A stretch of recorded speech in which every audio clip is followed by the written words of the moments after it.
ಕೂಡ ಇದನ್ನು ತೆರೆಯಬೇಕು ಅಂತಕ್ಕಂಥ ಕಾರ್ಯವನ್ನು ಮಾಡಿತ್ತು, ನಡೀತಾ ಇತ್ತು. ಇದು ಕೇಂದ್ರ ಸರ್ಕಾರಕ್ಕೆ ಒಳ್ಳೆಯ ಹೆಸರು ಬರಬಾರ್ದು ಅನ್ನೋ ಕಾರಣದ ಉದ್ದೇಶದಿಂದ ರಾಜ್ಯ ಸರ್ಕಾರ ಅದಕ್ಕೆ ಅದು ಬೇಕಾಗಿಲ್ಲ, ನಾವೇ ಔಷಧಿಗಳನ್ನು ಕಡಿಮೆ ಬೆಲೆಯಲ್ಲಿ ಕೊಡ್ತೇವೆ ಅಂತೇಳಿ ಇವತ್ತು ರಾಜ್ಯದ ಜನರನ್ನು ವಂಚಿಸಿದ್ರು. ಇದು ಕೋರ್ಟಿನ ಮೆಟ್ಟಿಲೇರಿದ ಮೇಲೆ ಅವರು ಕೂಡ ಇವತ್ತು ಸರ್ಕಾರಕ್ಕೆ ಛೀಮಾರಿ ಹಾಕಿದ್ದಾರೆ. ಈಗ ಅವರಿಗೆ ಬೇರೆ ಮಾರ್ಗ ಇಲ್ಲದೆ ಅದನ್ನು ಮತ್ತೆ ಮುಂದುವರಿಸಬೇಕಾಗತ್ತೆ. ಇಲ್ಲ ಅಂತಂದರೆ ಜನ ಇವರಿಗೆ ಛೀಮಾರಿ ಆಗ್ತಕ್ಕಂಥ ಕೆಲಸವನ್ನು ಮಾಡ್ತಾರೆ.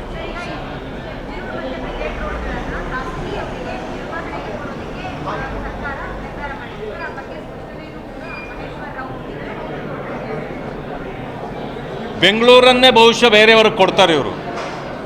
ಬಹುಶಃ ಇನ್ನೊಂದಷ್ಟು ದಿವಸ ಇವರೇ ಕಾಂಗ್ರೆಸ್ ಸರ್ಕಾರ ಮುಂದುವರೆದು ಬಿಟ್ಟರೆ ಕರ್ನಾಟಕವನ್ನು ಮೇಂಟೆನೆನ್ಸ್ಗೆ ಬೇರೆ ಬೇರೆ ರಾಜ್ಯಗಳಿಗೂ ಕೊಡ್ಬೋದು ಅಂಥ ಪರಿಸ್ಥಿತಿ ಬಂದಿದೆ. ಯಾಕಂತಂದರೆ ಖಜಾನೆ ಖಾಲಿ ಆಗಿದೆ, ಅಭಿವೃದ್ಧಿ ಕುಂಠಿತ ಆಗಿದೆ, ಜನ ಬೀದಿಗಿಳಿದು ಹೋರಾಟ ಮಾಡ್ತಿದ್ದಾರೆ, ಹಾಹಾಕಾರ ಚೀಕಾರಗಳು ಬರ್ತಾ ಇವೆ.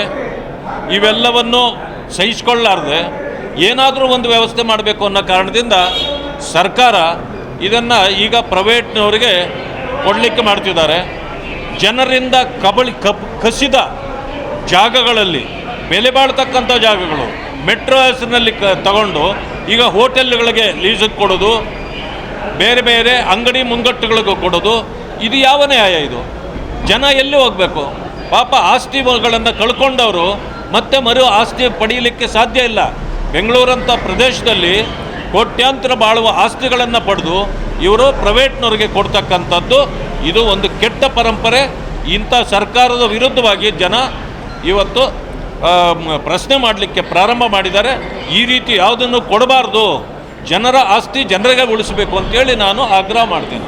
ಸರ್, ಧರ್ಮಸ್ಥಳ ಪ್ರಕರಣ ಸರ್, 6 ಜನ ಷಡ್ಯಂತ್ರ ಮಾಡಿದ್ದಾರೆ.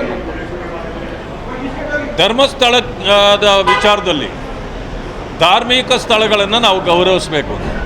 ಆದರೆ ಯಾರೋ 4-5 ಜನರು ಬಂದು ಇಲ್ಲಿ ಏನೋ ನಡೆಯಬಾರದ್ದು ನಡೆದು ಹೋಗಿದೆ, ಇದನ್ನು SIT ಕೊಡಿ ಅಂತ ಕುತಂತ್ರ ಮಾಡಿದಾಗ ಸರ್ಕಾರ ಬಹಳ ಉತ್ಸಾಹದಿಂದ ಏನೋ ಧರ್ಮಸ್ಥಳದ ಹೆಸರಿಗೆ ಕಳಂಕನೇ ತಂದುಬಿಡ್ಬೋದು ಅನ್ನೋ ಉದ್ದೇಶ ಇಟ್ಕೊಂಡು ಅದನ್ನು ಟಾರ್ಗೆಟ್ ಮಾಡಿ ಯಾವ ಈ 6 ಜನರು ಇವತ್ತು ಸಿಕ್ಕಿಬಿದ್ದಿದ್ದಾರೆ ಅವರೇ ಇದು ಕಾಂಟ್ರವರ್ಸಿ ಕ್ರಿಯೇಟ್ ಮಾಡಿದರು.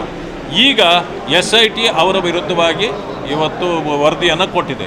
ಅಂದಮೇಲೆ ಇದೇ ಜನರು ಸರ್ಕಾರಕ್ಕೆ ಒತ್ತಡ ಹಾಕಿದ್ರು.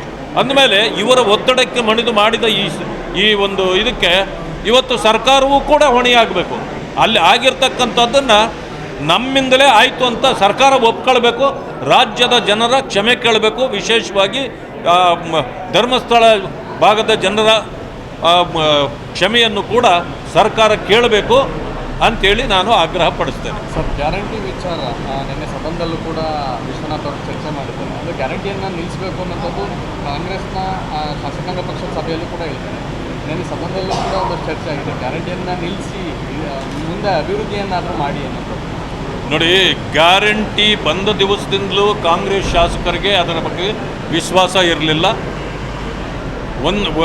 ಎರಡು ರೀತಿಯ ಚಿಂತನೆಗಳು ಅವರಲ್ಲೂ ಇದ್ದವು. ಅನೇಕರು, ದೇಶಪಾಂಡೆ ಅವರು ಇರ್ಬೋದು, ದೊಡ್ಡವರು, ಮತ್ತು ಕಾಗೆ ಅವರು ಇರ್ಬೋದು, ಅಥವಾ ಬಾಲಕೃಷ್ಣ ಇರ್ಬೋದು, ಅನೇಕ ಜನರು, ರಾಯ್ ರೆಡ್ಡಿ ಅವರು ಇರ್ಬೋದು, ಎಲ್ಲರೂ ಕೂಡ ಈ ಗ್ಯಾರಂಟಿಗಳನ್ನು ಕೊಟ್ಟು ಇವತ್ತು ನಮ್ಮ ಅಭಿವೃದ್ಧಿ ಕುಂಠಿತ ಆಗಿದೆ, ಆದ್ದರಿಂದ ಇದನ್ನು ನಿಲ್ಲಿಸಬೇಕು ಅಂತ ಹೇಳಿದರು. ಈಗ CLPಯಲ್ಲೂ ಕೂಡ ಇದು ಪ್ರಸ್ತಾಪ ಆಗಿದೆ, ಇದನ್ನು ನಿಲ್ಲಿಸಬೇಕು ಅಂತ. ಆದರೆ ಅಮಿಷ ಒಡ್ಡಿ ನೀವು ಮತ ಹಾಕ್ಸ್ಕೊಂಡು ಸರ್ಕಾರ ಮಾಡ್ಕೊಂಡಿದ್ದೀರಿ ಅಂತೇಳಿ ಈಗ ಕೋರ್ಟ್ಗಳಲ್ಲೂ ಕೂಡ ಕೇಸಿದೆ. ಮುಖ್ಯಮಂತ್ರಿಗಳಿಗೂ ಈಗ ನೋಟಿಸ್ ಬಂದಿದೆ, ಮತ್ತು ಶಾಸಕರುಗಳಿಗೂ ನೋಟಿಸ್ ಬಂದಿದೆ. ಅಂದಮೇಲೆ ನನಗನ್ನಿಸ್ತದೆ ಇದು 5 ಗ್ಯಾರಂಟಿ ಆಯಿತು, ಈ ಸರ್ಕಾರ ಮತ್ತು ಶಾಸಕರು ಜೈಲಿಗೆ ಹೋಗೋದು ಕೂಡ 6ನೇ ಗ್ಯಾರಂಟಿ ಅಂತ ನನಗನ್ನಿಸ್ತದೆ.